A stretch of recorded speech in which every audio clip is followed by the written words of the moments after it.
Welcome guys. तो कहते हैं हिम्मत बंदा मदद खुदा। तो ये देख सकते हैं, अब ये था मेरे पास दादी के ज़माने का टेबल। तो इसकी जो हालत थी बारिश से और धूप से बहुत ही बुरी हालत हो चुकी थी। तो ये ख़राब हो चुका था। मैंने इसको रिस्टोर कर दिया। मैं मिस्त्री नहीं था तब भी मैंने इसको बहुत ही अच्छी तरीके से रिस्टोर कर दिया। जितना भी ये इसका ऊपर लकड़ था ना, ये सड़ गल चुका था। चलिए हम इसको रिस्टोर करके आपको बताते हैं भाई। सो गाइस, तो सबसे पहले हमने क्या किया, हमने अपनी एक कटर मशीन ले ली। तो हम बाज़ार से ले आए एक प्लाईवुड जो कि हमें पड़ चुका था 850 रुपये का। तो इसको हम अब कटिंग करने वाले हैं इस टेबल के हिसाब से। तो अभी हम मेज़र कर रहे थे, तो माजिद भाई भी हमारे साथ है। माजिद भाई ने इस काम में हमारी बहुत ही अच्छी हेल्प की, आप देख सकते हैं। अभी हम मेज़र कर रहे हैं इसको, तो मेज़र करके अब इसकी करेंगे कटिंग। तो हमारी जो मशीन है वो स्टार्ट हो चुकी है। यहाँ पे आप देख सकते हैं, इसको जो हमने ब्लेड लगाया है वो लकड़ वाला ब्लेड लगाया है, इसीलिए ये जल्दी काटने हो रहा है। तो यहाँ पे ये जो हमारा बोर्ड था ये कट हो चुका था, ये देख सकते हैं आप। तो अब हमारे टेबल पे ये फिट बैठ रहा था, यहाँ पे आप देख सकते हैं। तो अब हम क्या करने वाले हैं, इसको उठा के जितनी भी ये ऊपर से लकड़ है ये उतारने वाले हैं। जितने भी ये कीले निकले हुए इसको निकाल रहे हैं बाहर। जितनी भी ये लकड़ है ना, ये सड़ी हुई है भाई, धूप और बारिश की वजह से इसकी तो काफ़ी ख़राब हालत हो चुकी थी। तो माजिद भाई ने अच्छा कोऑपरेट किया हमारे साथ। तो माजिद भाई भी हमारे साथ लगे हुए थे इस काम में। एक टाइम में माजिद भाई नहीं थे तो सारा काम बिगड़ गया। तो वो आपको आगे चल के मैं बताऊँगा कि हमारा काम क्या बिगड़ा है। तो ये हम देख रहे थे ये लकड़ किसी काम की है या नहीं। तो बाज़ार से हमें क्या लाना पड़ेगा, हम ये जो जितनी भी लकड़ उतारी है ये किसी काम की नहीं है, सब बेकार है। तो बाज़ार हम चलते हैं, तो वहाँ से फिर जो लरे हैं वो लाते हैं। तो इसके ऊपर अच्छी तरीके से लगाते हैं फिर इसको। सो गाइस, तो हम बाज़ार से 2 लरे लेकर आए थे, आप देख सकते हैं। ऊपर हमने इसकी कटिंग करके ऊपर रख दिया है। ये 2 लरे हमें पड़ चुकी हैं। एक लर की जो प्राइस थी वो थी 350 रुपीज़, तो 700 की पड़ चुकी थी। तो इसके ऊपर हमने इसके हिसाब से कटिंग कर दिया बोर्ड के हिसाब से। तो अब हम इसके ऊपर फेविकोल लगाने वाले हैं। ये देख सकते हैं, अब हमने हाफ केजी का फेविकोल लाया है इसमें। तो यहाँ पे आप देख सकते हैं बहुत ही अच्छी पैकिंग है इसमें ज़रा सा छेद करके फिर हम इसके ऊपर लगा देंगे ऐसे, ताकि जो हमारा फेविकोल है वो वेस्ट ना हो।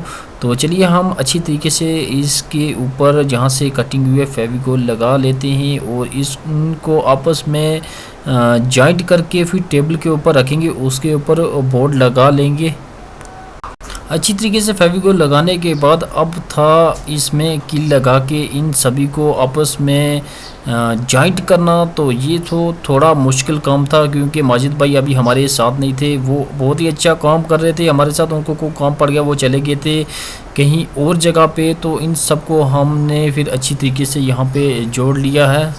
जैसे इंसान के अंदर मेन चीज़ होती है रीढ़ की हड्डी, वही ये रीढ़ की हड्डी थी। इसको तैयार करने में हमें काफ़ी समय लग गया। तो अब हम इसे दे रहे हैं फाइनल टच। तो यहाँ पे रंदा लगा के इसका जो भी उभरे हुई पार्ट्स हैं वो हम लेवल कर रहे हैं। जो भी बोर्ड है वो हमारा वेस्ट नहीं जाना चाहिए, क्योंकि अब हम बोर्ड की कटिंग कर रहे हैं। जो ड्राज हैं उसी के लिए हम अब बोर्ड को कटिंग कर रहे हैं।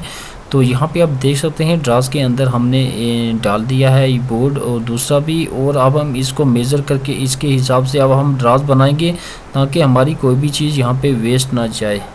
थैंक्स टू अल्लाह, माजिद भाई भी हमारे साथ आ चुके हैं। तो यहाँ पे आप देख सकते हैं जो भी फ्रंट फ्रेम जो हमने रेडी किया था, अब हम उसको यहाँ पे कील लगा के सेटिंग कर रहे हैं, ताकि यहाँ से ये हिले डुले ना। इसी के ऊपर जो मेन बोर्ड है माशाल्लाह नज़र ना लगे, क्योंकि जो हमारा यहाँ पे कुछ शक्ल निकल कर आई है बाहर। यहाँ पे आप देख सकते हैं जो बोर्ड है हमने इस फ्रेम के ऊपर रख दिया है। माशाल्लाह बहुत ही अच्छा लग रहा है देख के। यहाँ पे आप देख माहिद भाई ऊपर चढ़ के टेस्टिंग कर रहे हैं यहाँ पे ये वेट झेल पाता है या नहीं। अब हम साइडों से इसको रंदा लगा के ट्रिम कर रहे हैं। जितनी भी एक्स्ट्रा पार्ट बाहर होंगे तो वो सारे मैच हो जाएंगे, ताकि बाहर ना निकले। ऊपर माइका लगे तो वो अच्छी तरीके से ज़बरदस्त माइका लगे यहाँ पे। सो गाइस, तो अब थी फाइनल टच देने का इस टेबल को। तो यहाँ पे हमने माइका लाया था, वो क्रीम कलर का माइका था। जो माइके का साइज़ है वो है 4 फीट बाई 8 फीट का। तो यहाँ पे हमने माइके को यहाँ पे ऊपर रख के देख लिया और यहाँ पे इसको अच्छी तरीके से मेज़र कर लिया। जो गड़बड़ हुई वो कहाँ पे हुई, यहाँ पे आप देख सकते हैं। हमने तो इसको अच्छी तरीके से मीन्स मेज़र कर लिया था और इसको काटा भी था। अब जो एक्स्ट्रा पीस था इसको काटना था। तो यहीं पे गड़बड़ हो चुकी सारी भाई। जो एक्स्ट्रा पीस था वो हमें गलत कट रहे हो गया, क्योंकि माजिद भाई हमारे साथ नहीं थे। क्योंकि अगर गाइड करता है ना बंदा तो अच्छी तरीके से करता है। तो यहाँ पे आप देख सकते हैं जो पीस है वो कितना कम काटने हो चुका है। यहाँ पे तो मुझे देख के बहुत ही गुस्सा आया। यहाँ पे भाई इतना काम किया, कहते हैं ना ये किराए पे सारे पे पानी फिर गया था, वही हालत यहाँ पे हुई मेरे साथ ना भाई। जो माइका था वो गलत काटने हो गया था। अब क्या करें, अब हमें यहाँ पे जॉइंट डालना पड़ेगा इसको, क्योंकि इस वक्त जो हमारे माजिद भाई थे ना वो हमारे साथ नहीं थे। अगर साथ में होते तो चलो हमें कुछ पता नहीं चलता, तो वो थोड़ा सा हमें बता देते। तो यहीं पे सारी गड़बड़ हो चुकी थी। अब तो यहाँ पे आप देख सकते हैं कितना पीस यहाँ पे कम काटने हो चुका है। तो अब हमें क्या करना है, अब हमें इसे ही लगाना है। तो चलिए हम सबसे पहले इसके ऊपर फेविकोल गिरा देते हैं सबके ऊपर, और गिरा के अच्छी तरीके से इसको फैला लेते हैं फेविकोल को। और यहाँ पे हमने माइका रख दिया है। अब हमें क्या करना है, इसको अच्छी तरीके से यहाँ पे जॉइंट करवाना है, ताकि अब हम पेपर टेप लगा रहे हैं इसके ऊपर। तो माजिद भाई लेट आए हैं, तो भाई क्या कर सकते हैं, अब जो होना था वो तो हो चुका। अब हम सारी जगह से इसको यहाँ पे टेप लगा के इसको अच्छी तरीके से सील पैक कर रहे हैं भाई, ताकि फेविकोल के साथ अच्छी तरीके से यहाँ पे चिपक जाए। तो फिर रह गया है थोड़ा सा दूसरा जो पैचेस है वो हमें यहाँ पे कवर करना है माइके के साथ। तो यहाँ पे हमने वहाँ पे भी माइका लगा दिया। अब हमें एक चैलेंज मिल चुका था भाई, इसको कैसे जॉइंट करवाना है यहाँ पे अच्छी तरीके से, ताकि ये उखड़े ना यहाँ से। अगर एक शीट होती तो तब बात थी, यहाँ पे ये डबल हो चुकी थी। तो यहाँ पे फिर हमने टेप लगा के यहाँ पे सारा कवर कर लिया है। तो अच्छी तरीके से अब हम रात को ऐसे ही छोड़ेंगे, इसके ऊपर वेट रख लेंगे। तो नेक्स्ट मॉर्निंग में हम आते हैं, यहाँ पे आप देख सकते हैं कितना वेट रखा हुआ है, देखते हैं ये अच्छी तरीके से चिपका है या नहीं। तो फिर यहाँ पे जितना भी वेट था वो सारा हमने यहाँ से उठा दिया है, और यहाँ पे इसकी सफाई जारी है। तो यहाँ पे मैं देख रहा था भाई जो जॉइंट है वो अच्छी तरीके से जुड़ा है या नहीं। जितने भी ये पेपर टेप है अब हमें यहाँ पे रिमूव करनी होगी। तो जो जगह बच गई थी जहाँ पे फेविकोल नहीं पकड़ा था, वहाँ पे हम फेविकोल लगा लेते हैं अच्छी तरीके से। वहाँ पे जॉइंट को अच्छी तरीके से वहाँ पे फिल कर देते हैं भाई, ताकि अच्छी तरीके से ये फेविकोल को पकड़ ले और अच्छा हमारा जो टेबल है वो बन जाए। अब हमने साइडों पे माइका भी लगा दिया है जो इसकी बच चुकी थी। तो डंडा लगा के यहाँ पे इसको ट्रिम कर लेंगे।